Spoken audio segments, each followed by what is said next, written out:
Shalom, saudara yang dikasihi Tuhan. Shalom.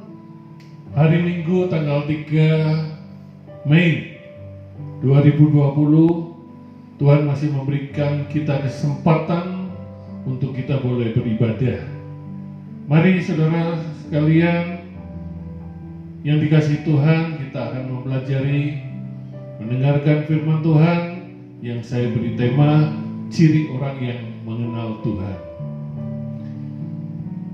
Kita baca di dalam Yohanes pasal 17 ayat yang ketiga, yang berbunyi demikian.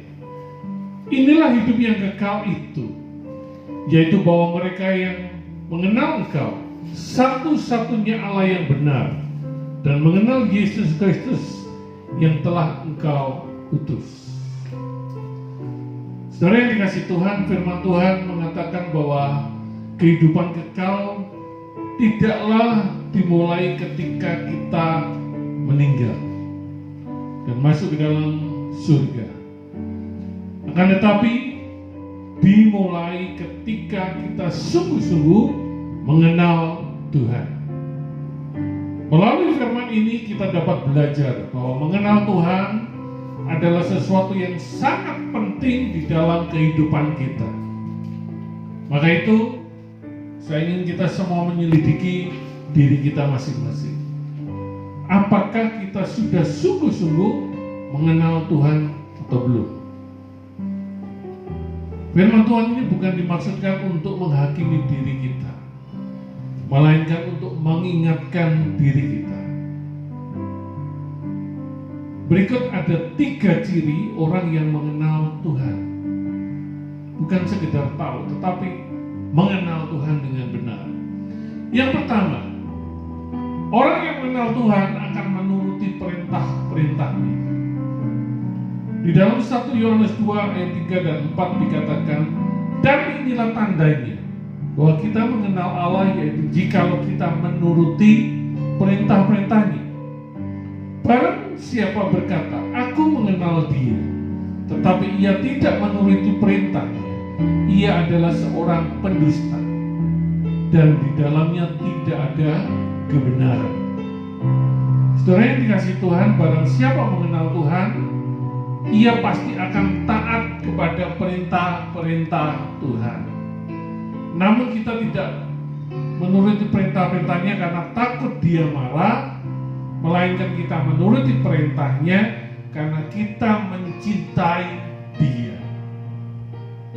Amin. Amin. Tuhan kita adalah Tuhan yang sangat mengasihi kita. Dia yang lembut, yang telah mengorbankan nyawanya untuk menyelamatkan kita. Maka itu sudah sepatutnya kita juga mengasihi dia dan patuh kepada perintah-perintahnya. Lagi pula Tuhan memberikan perintahnya bukan untuk mencuri kebahagiaan kita, melainkan untuk memimpin kita ke dalam satu kebahagiaan yang sesungguhnya. Dikatakan dalam Matius pasal 11 ayat 28 sampai yang ke-30, satu ayat yang sudah banyak kali kita dengar. Dikatakan demikian, marilah kepadaku semua yang letih lesu dan berbeban berat, aku akan memberi kelegaan kepadamu. Pikulah kuk yang kupasang dan belajarlah padaku, karena aku lemah lembut dan rendah hati, dan jiwamu akan mendapat ketenangan.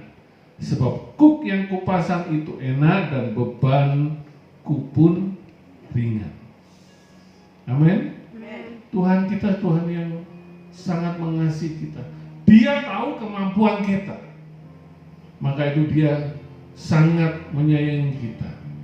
Dia berikan sesuai dengan apa yang kita mampu. Untuk itu, mari saudara yang kekasih, kita lebih mengenal dia. Cirinya adalah yang pertama tadi, mengenal Tuhan, yaitu menuruti perintah-perintahnya. Yang kedua, orang yang mengenal Tuhan tidak akan hidup di dalam dosa. Dikatakan dalam 1 Yohanes 3 ayat yang ke-6, karena itu setiap orang yang tetap berada di dalam Dia tidak berbuat dosa lagi. Setiap orang yang tetap berbuat dosa tidak melihat dan tidak mengenal Dia. Ayat ini jelas sekali, saudara yang dikasihi Tuhan. Ada perbedaan dari jatuh ke dalam dosa dan hidup di dalam dosa. Perumpamaan seperti ini. Babi seringkali mandi atau main di dalam lumpur. Setelah babi dibawa keluar dari lumpur dan dimandikan, babi pun menjadi bersih. Namun ketika babi itu melihat lumpur, ya, seakan-akan dia, kalau kita melihat capcay yang panas gitu sehingga kita serang gitu. Nah, dia akan masuk lagi ke dalamnya dan bermain di dalamnya. Sedangkan manusia biasanya tidak mau berjalan di dalam lumpur. Ketika dia tidak sengaja jatuh ke dalam lumpur, dia pasti bangkit kembali ke rumah dan mandi untuk menghilangi lumpur.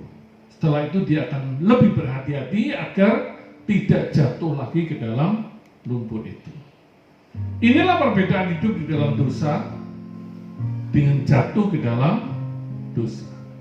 Kita sebagai pengikut Tuhan masih bisa jatuh ke dalam dosa, tetapi kita sudah tidak hidup di dalam dosa.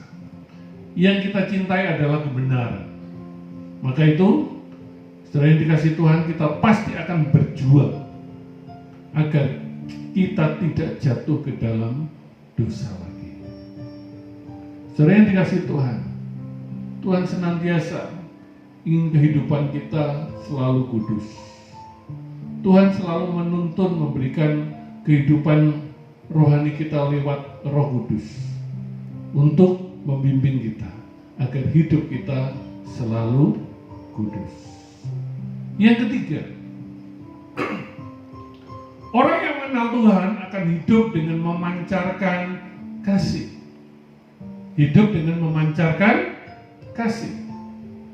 Di dalam 1 Yohanes 4 ayat 7 sampai 8 dikatakan, saudara-saudaraku yang kekasih, marilah kita saling mengasihi. Sebab kasih itu berasal dari Allah, dan setiap orang yang mengasihi lahir dari Allah dan mengenal Allah. Barang siapa tidak mengasihi, ia tidak mengenal Allah, sebab Allah itu kasih. Amin. Seperti apakah bentuk kasih itu?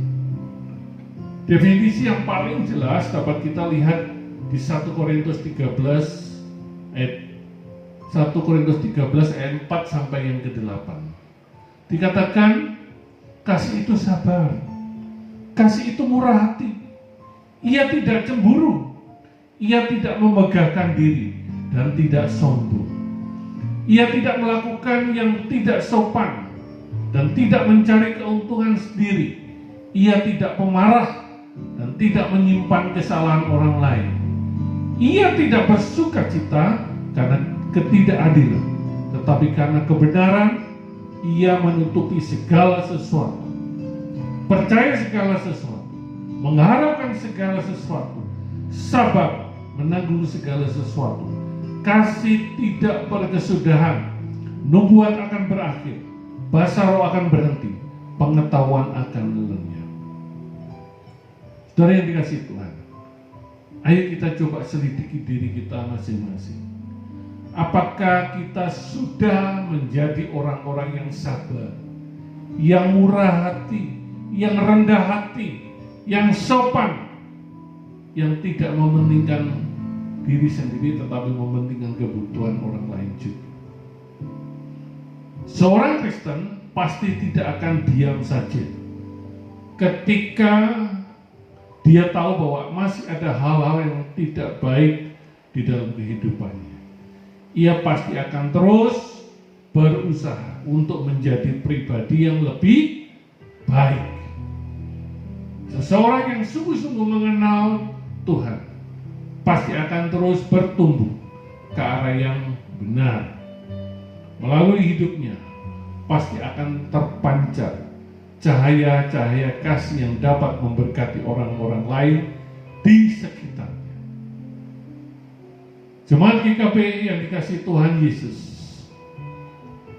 saya berharap renungan singkat ini dapat mengingatkan diri kita kembali untuk sungguh-sungguh lebih mengenal Tuhan di dalam kehidupan kita. Karena kehidupan sejati dimulai ketika kita sungguh-sungguh mengenal Tuhan. Jika Anda masih belum sungguh-sungguh mengenal Tuhan, jangan keraskan hati, melainkan marilah kembali kepada Tuhan. Tuhan mengasihi engkau, dan Yesus juga ingin memiliki hubungan yang erat dengan engkau. Dia sangat mengasihi kita. Untuk itu kita semua harus mengenal Dia dengan baik supaya hidup kita berkenan. Tuhan memberkati.